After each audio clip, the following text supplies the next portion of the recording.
ভাৰতীয় সেনা বাহিনীত যোগদান কৰিব বিচৰা যুৱক যুৱতীসকলৰ বাবে সুখবৰ।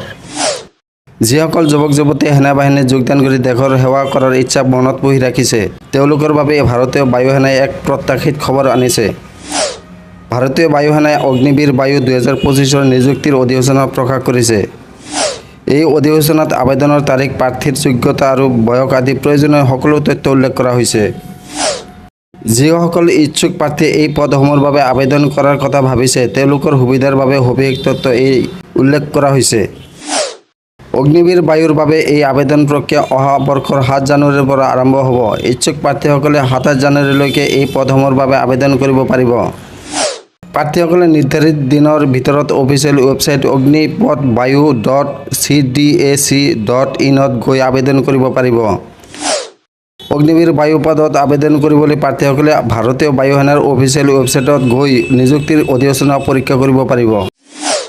অধিসূচনাত উল্লেখ থকা মতে এই পদসমূহৰ বাবে আবেদন কৰা প্ৰাৰ্থীৰ জন্মৰ তাৰিখ 2005 চনৰ 1 জানুৱাৰীৰ পৰা 2008 চনৰ 1 জুলাইৰ ভিতৰত হ'ব লাগে।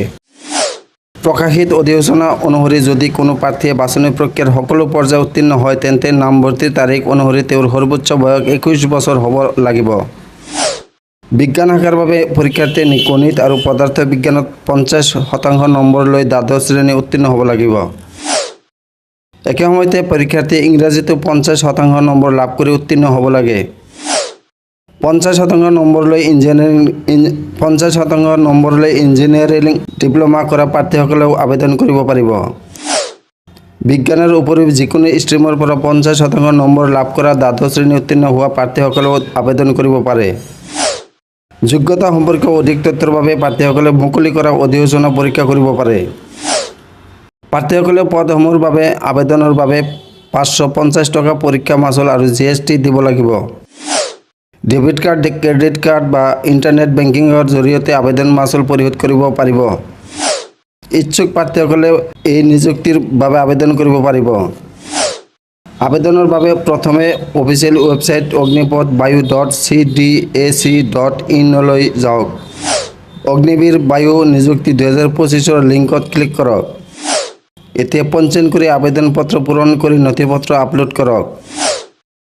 ইয়াৰ পিছত আবেদন মাচুল পৰিশোধ কৰি ছাবমিট কৰক। CBT পৰীক্ষা, শাৰীৰিক পৰীক্ষা, নথিপত্ৰ পৰীক্ষণ আৰু চিকিৎসা পৰীক্ষাৰ জৰিয়তে অগ্নিবীৰ বায়ু পদৰ বাবে যোগ্য প্ৰাৰ্থীসকলক নিৰ্বাচিত কৰা হ'ব। পৰীক্ষাৰ্থীয়ে বাছি লোৱা বিষয় বিজ্ঞান বা অন্যান্যৰ ভিত্তিত অনলাইন মোডত পৰীক্ষা অনুষ্ঠিত হ'ব।